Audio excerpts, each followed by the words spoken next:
피부과 의사는 의사냐? 특별히 지금 자신이 먹는 약이 없거나 병원에 가지 않는 사람들은 본인이 건강하다고 생각을 해요. 실제로 그렇지 못한 경우가 훨씬 더 많습니다. 생명 연장을 하는 데 있어서는 많은 발달을 이뤄왔지만 어떻게 하면 사람이 건강할지에 대해서는 아직까지 답이 그렇게 뚜렷하게 나와 있지는 않은 상태예요. CT를 찍어도 이상이 없고 랩을 돌려도 이상이 없고 다 정상인데 왜 나는 아프지?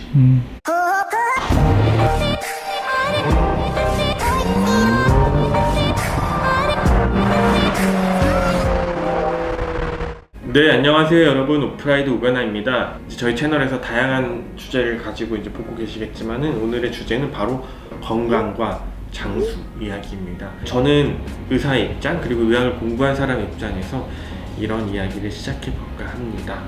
아니 무슨 피부과 의사는 의사냐? 이런 댓글도 달리고 있거든요. 근데 여러분 그걸 아셔야 돼요. 피부과 의사가 사실 의대 안에서 가장 성적이 좋은 단 한 명이 들어가는 피부과입니다. 그래서 그만큼 의대 다닐 때 의학 기초 지식에 대해서 열심히 공부했고 모든 과목에 있어서 항상 A와 A+를 앞다투어 받아왔던 저 자랑인가요? 네. 그만큼 좀 열심히 공부했었기 때문에 여러분들에게 정보 전달을 충분히 해줄 만큼의 지식을 가지고 있다라고 생각을 합니다.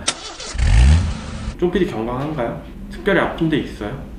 저는 건강하다고 생각합니다. 특별히 지금 자신이 먹는 약이 없거나 병원에 가지 않는 사람들은 본인이 건강하다고 생각을 해요. 그렇게 생각을 하고 있지만 실제로 그렇지 못한 경우가 훨씬 더 많습니다.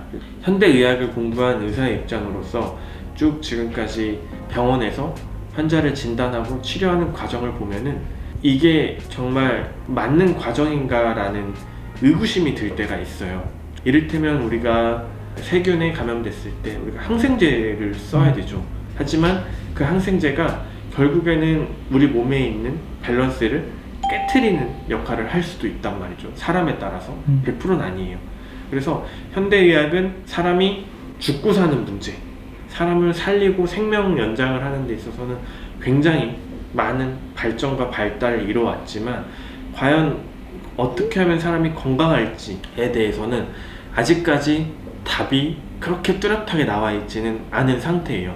실제 우리가 병원에서 보는 것도 해부학적인 질환 그리고 화학적인 피검사 정도거든요. 그래서 CT를 찍어도 이상이 없고 피검사를 랩이라고 그러거든요. 랩을 돌려도 이상이 없고 다 정상인데 왜 나는 아프지?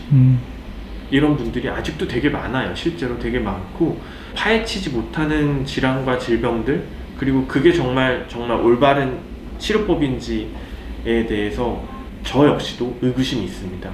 이 영상을 보는 많은 이제 의사 선생님들이 좀 불편하실 수도 있는데 결코 현대의학이 잘못됐다는 뜻이 아니라 한계가 아직도 있고 아직도 무궁무진하게 연구하고 공부를 해야 된다라는 뜻에서 드리는 말씀입니다.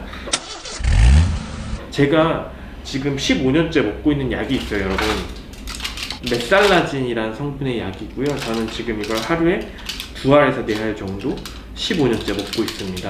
1년에 한 번 꼭 내시경과 1년에 2번 정도의 혈액 검사를 진행을 하고 있습니다. 왜냐면은 저는 만성장염 환자이기 때문입니다.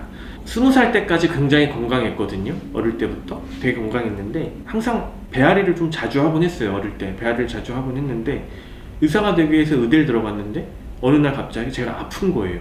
설사 그리고 뭐 혈변, 고열 이런 걸 주소로 이제 병원을 갔더니 저한테 궤양성 대장염이라는 진단을 내리는 거예요. 그래서 검색을 해봤죠. 검색을 해봤는데 치료할 수 없는 질환이에요. 평생 약을 먹어야 하는데요. 신체 검사 1등급이었는데 거의 뭐 5등급, 6등급 신체 등급이 떨어졌어요. 되게 아팠죠. 힘들고 그리고 체중도 좀 빠지고 그랬던 시기가 있었는데 돌이켜서 제가 지금 15년 정도 제 몸을 쭉 살펴보고 약을 먹어본 결과 별로 약이 듣질 않아요. 약을 먹는다고 해서 병이 낫는 것도 아니고 병이 좋아지는 것도 아니고 변화가 별로 뚜렷하지 않더라고요. 아무튼 저도 의사인 동시에 환자입니다, 여러분. 환자이고 제 건강에 대해서 되게 관심이 많아졌고 공부를 많이 하던 중에 내린 결론은 장내 유익균. 굉장히 관심을 많이 갖고 있습니다. 왜 그러냐 하면요. 제가 궤양성 대장염이라는 질환을 앓고 있는데 실제로 교과서상에 보면은 음식과는 상관이 없다라고 나와 있어요. 어떤 음식과 상관이 없고 보통 이제 스트레스 요인이나 기타 환경적인 요인, 유전적인 요인이 관련된다라고 적혀 있지만 정말 말도 안 되는 소리예요. 유전적인 요인과 환경적인 요인이 관련되는 안 되는 질병이 어디 있겠어요, 그렇죠? 확실히 스트레스를 받으면 나빠져요. 근데 스트레스를 받으면 나빠진다는 것 자체는 이제 스트레스를 받아서 콜티솔이라는 호르몬이 올라가고 염증 수치가 나빠지면서 같이 나빠지는 건데, 약을 먹으면 좋아지냐? 스테로이드를 먹으면 확실히 좋아져요. 면역 억제제를 먹어도 확실히 좋아져요. 근데 문제는 이 녀석들을 끊었을 때가 문제예요. 끊었을 때 더 나빠지더라고요, 제가 보니까. 예를 들어서 제 상태가 마이너스 30이었어요. 약을 써서 10, 20이 됐어요. 좋은 거잖아요. 네. 약을 끊어도 이게 유지가 돼야 되는데 약을 끊으면은 마이너스 30까지가 아니라 40, 50으로 더 떨어지는 현상을 개인적으로 경험을 많이 했거든요. 이제 그러다 보니까 이제 점점 이제 몸에 대한 밸런스를 생각을 하게 되고, 그래서 일상생활에서 조금 개선할 수 있는 것들이 없을까라는 것들을 조금 생각을 하게 됐는데, 조금 괜찮았던 게 나또, 유산균, 홍어회, 막걸리, 발효네요 진짜. 네, 이런 것들이 일반인들보다 저는 워낙 민감하기 때문에 차이가 극명하거든요. 제 장 같은 경우에는. 일례로 제가 특정 브랜드의 햄버거를 먹으니까 화장실을 하루에 10번, 20번 가게 되더라고요. 그래서 이 교과서상으로는 음식과 상관이 없는 그런 질환으로 분류되어 있지만 그 질환의 스펙트럼이 굉장히 넓고 개개인의 어떤 유전적인 요인, 환경적인 요인의 차이가 있고, 그리고 사는 지역, 먹는 음식, 그리고 만나는 사람들, 이런 다양한 것들의 영향을 받는 장내 세균층이 그만큼 중요하다라는 걸 깨달았습니다. 그래서 그 분야에 대해서 좀 하기 시작했고, 좀 괜찮은 재밌는 책이 있어서 여러분들께 시리즈물로 전달을 해드릴까 합니다. 제 이야기가 다 100% 맞다라는 건 아닙니다. 어느 정도 제가 의사로서 판단했을 때 예방 차원에서 앞으로 더 건강하게 오래오래 사시길 바라는 마음에서 조언을 드리고자 함이니 잘 들어주시면 좋을 것 같습니다. 보통 우리가 유전적인 요인이 건강에 가장 큰 영향을 미친다라고 알려져 있고, 저 역시 그렇게 믿어왔고요. 많은 논문들이 그렇게 나와 있지만 실제적으로 유전적인 요인보단 장내 미생물 균층 자체가 훨씬 더 건강에 큰 영향, 수명에 큰 영향을 미친다라는 통계 자료가 발표된 적이 있는데요. 사실 이런 통계 자료 하나만 가지고 이게 절대적이다라고 말을 할 수는 없지만 분명히 일리가 있고, 그리고 일상생활에서도 접목이 가능한 내용들이기 때문에 전달을 드리고 싶었습니다.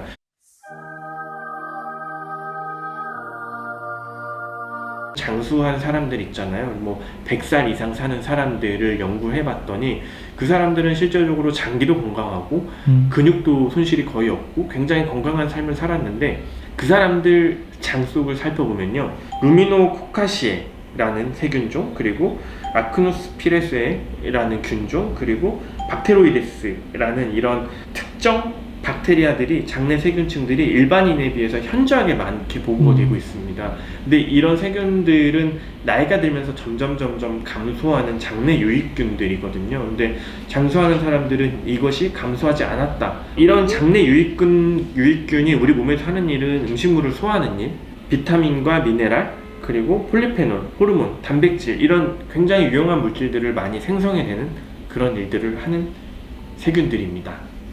또 하나 재밌는 거는 미토콘드리아가 건강하게 분열하고 건강하게 에너지를 만들어내는 게 우리 몸에 있어서 굉장히 건강을 유지하는 데 굉장히 중요하거든요. 근데 이 미토콘드리아가 역시 모계 유전이에요. 모계 유전인데 잘 보면은 우리 몸에 있는 장내 세균이나 피부의 정상 세균층 역시나 우리가 태어날 때 엄마로부터, 엄마의 산도로부터 나오면서 질과 그 산도에 있는 여러 가지 세균들로부터 우리가 이제 균에 처음 접촉이 되거든요. 그만큼 실질적으로 장내 유익균이 중요하다라는 반증이 되겠죠. 재밌는 쥐가 있어요. 바로 벌거숭이 두더지 쥐인데요. 이 녀석은 장수의 롤모델 같은 그런 쥐입니다. 일반 쥐보다 거의 10배에서 20배 가량 수명이 길고요. 그리고 산소가 없는 상태에서도 18분이나 생존하는 그런 무시무시한 쥐로 알려져 있습니다. 되게 주목할 점은 이 쥐에는 모기박테리아라는 특정 박테리아가 되게 많은데, 이게 장수 박테리아로 되게 유명한 세균층이거든요. 이 녀석이 먹는 것들을 봤더니 거미줄기, 양파, 마늘 같은 이제 구근 식물이나 뿌리, 우리가 주목해야 될 것들은 뿌리 음식 먹는 거, 그리고 그거 관련된 모기박테리아에라는 박테리아 균종이 굉장히 중요하게 장수에 영향을 미친다는 게 바로 포인트라고 할 수 있습니다. 그래서 장내 이런 유익균들은 우리가 노화가 점점 진행됨에 따라서도 줄어들고요. 음식, 우리가 먹는 거, 그리고 생활 습관, 패턴에 따라서도 장내 유익균이 점점 줄어드는데요. 이 장내 유익균이 줄어들면은 아무래도 나쁜 세균이 증가되기 쉽고, 나쁜 세균이 증가되기 시작하면은 창자벽이 열립니다. 창자벽이 열리고, 그 열린 창자벽으로 각종 유해 물질이 혈류로 당연히 들어가겠죠. 그래서 만성적인 염증 반응을 일으켜서 우리가 흔히 알고 있는 당뇨, 고혈압, 심혈관 질환, 그리고 류마티즘, 그리고 만성질환, 거기에 더해서 치매, 알츠하이머 같은 것들도 일으킨다라고 합니다. 그래서 이런 부분에 대해서 다음 편에서 조금 더 자세하게 다뤄드릴 텐데요. 오늘의 핵심 주제, 장내 세균이 우리 건강에 얼만큼 중요한지를 아시면 될 것 같습니다. 그래서 여러분들도 제 이 시리즈물을 좀 재밌게 보셔서 건강을 꼭 챙기시길 바랍니다. 다음 편에서 뵙겠습니다. 이상 오프라인 오가나였습니다. 감사합니다.